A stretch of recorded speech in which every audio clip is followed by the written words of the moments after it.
Hello and welcome. In today's video, we continue looking at key parts of the human condition. While the ultimate meaning of life is simply to exist, there are a few things that will enrich our experience while we live on this planet. A few concepts that are fundamental to the human experience.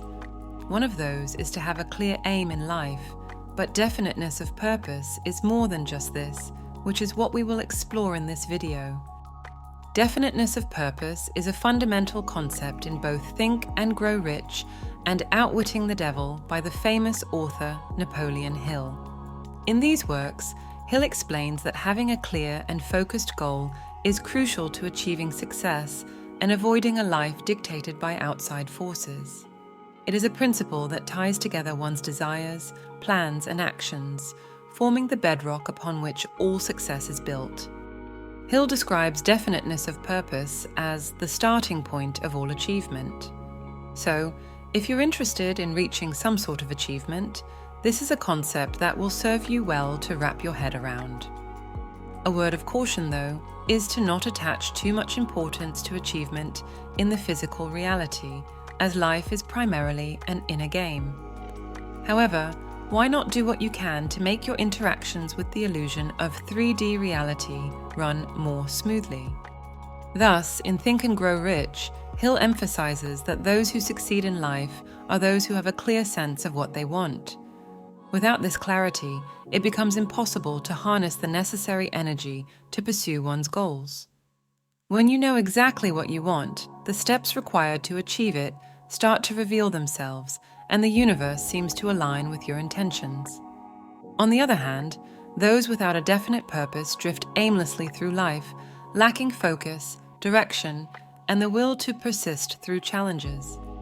In Outwitting the Devil, Hill presents definiteness of purpose as a powerful defense against the forces that keep most people from succeeding.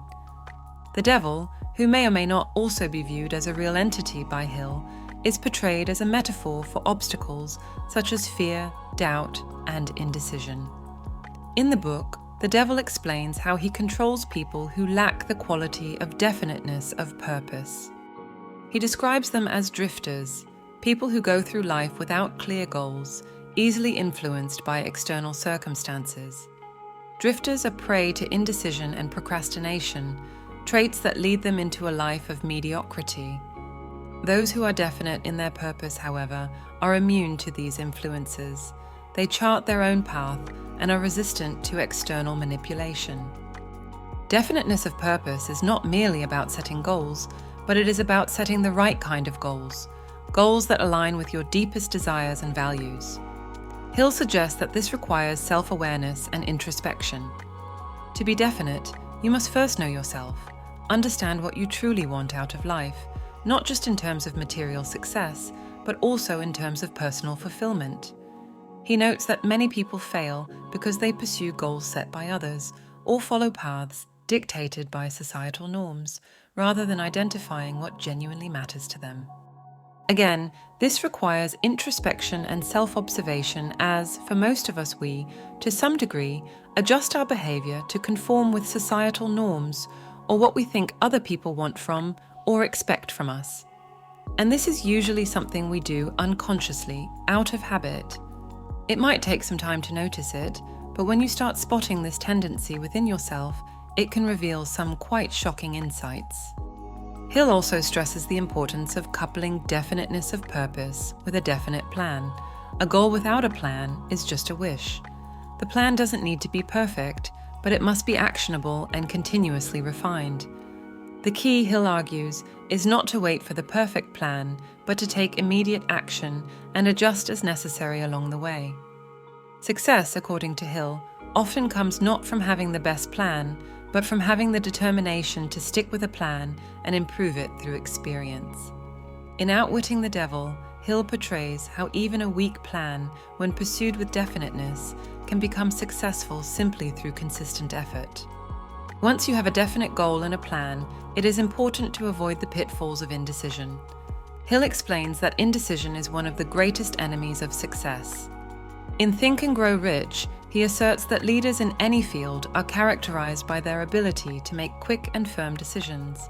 This decisiveness not only gives them confidence, but also inspires confidence in others, which is essential for leadership.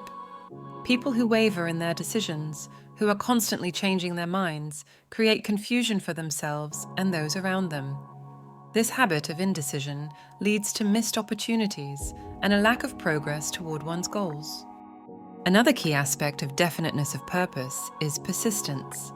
Hill highlights that even with a clear goal and a plan, setbacks are inevitable. The difference between those who succeed and those who fail is often the ability to persist in the face of obstacles. Definiteness of purpose gives you the strength to keep going when things get tough because it reminds you why you're working toward your goal in the first place. In Outwitting the devil admits that his greatest weapon is leading people into the habit of drifting through life. But those with definiteness of purpose are far harder for him to control because they persist, even when faced with difficulties or temporary defeat. Definiteness of purpose also protects against what Hill calls drifting. In Outwitting the Devil, Hill describes drifting as a state in which people move through life without conscious direction. Drifters are easily swayed by the opinions of others, are constantly distracted by irrelevant pursuits, and fail to make meaningful progress toward any goal. The devil reveals that he controls 98% of people through their habit of drifting. This happens because most people do not take the time to define their purpose, and as a result, they become vulnerable to whatever forces happen to influence them, be it fear, doubt, or external pressures. Think of what this means. If you can conquer this one habit, and instead cultivate definiteness of purpose, you are ahead of 98% of the people on the planet. To escape this cycle of drifting, Hill argues that you must take full responsibility for your own life. This means rejecting the idea that you are a victim of circumstance, and instead adopting the belief that you have the power to shape your own destiny. Definiteness of purpose empowers you to make decisions that are aligned with your goals, rather than reacting passively to whatever comes your way. It enables you to resist the distractions that can lead you off course and to focus your energy on what truly matters. There are, of course, sometimes circumstances beyond our control. But for most of us, if we're being honest with ourselves, we made some kind of choice somewhere down the line that allowed those circumstances into our lives, even if we, of course, were not aware of making the choice at the time, or otherwise we would have chosen differently.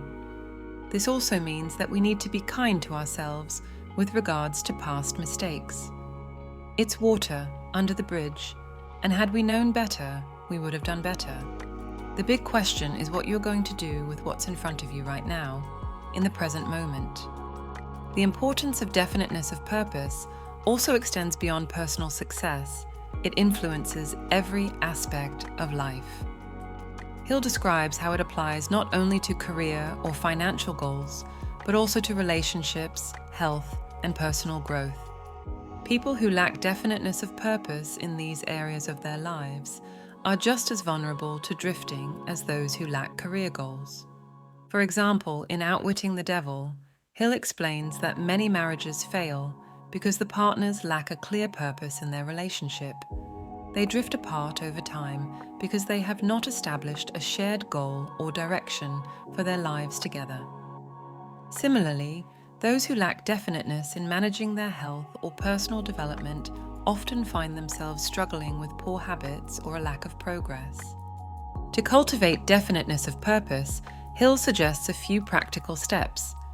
First, take the time to clearly define your major goal in life.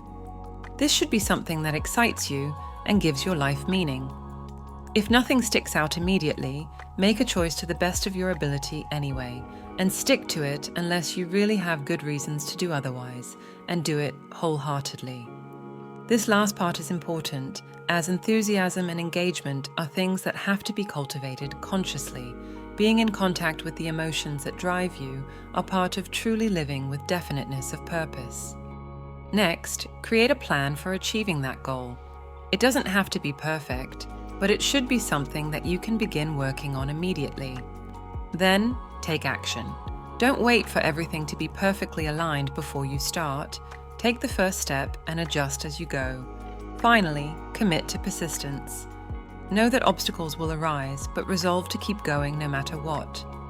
One of the key benefits of definiteness of purpose is that it helps you to focus your energy and resources. When you have a clear goal, it becomes easier to say no to distractions or activities that don't serve your purpose. Hill believes that most people fail because they spread themselves too thin. They try to do too many things at once or pursue too many different goals. By focusing on one definite purpose, you increase your chances of success because you can concentrate all your efforts in one direction. This does not mean that you cannot pursue several avenues. Some people more naturally gravitate towards different things.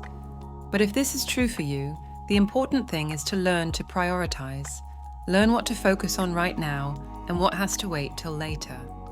It is also good if your different interests can be fit into a more overarching aim, so that they naturally feed each other, as opposed to be completely separate from each other. You may, for example, have an interest both in creative pursuits, as well as learning about a specific spiritual tradition. You may also have some idea about what kind of impact you would like to have on the world, and what sides of yourself you wish to develop.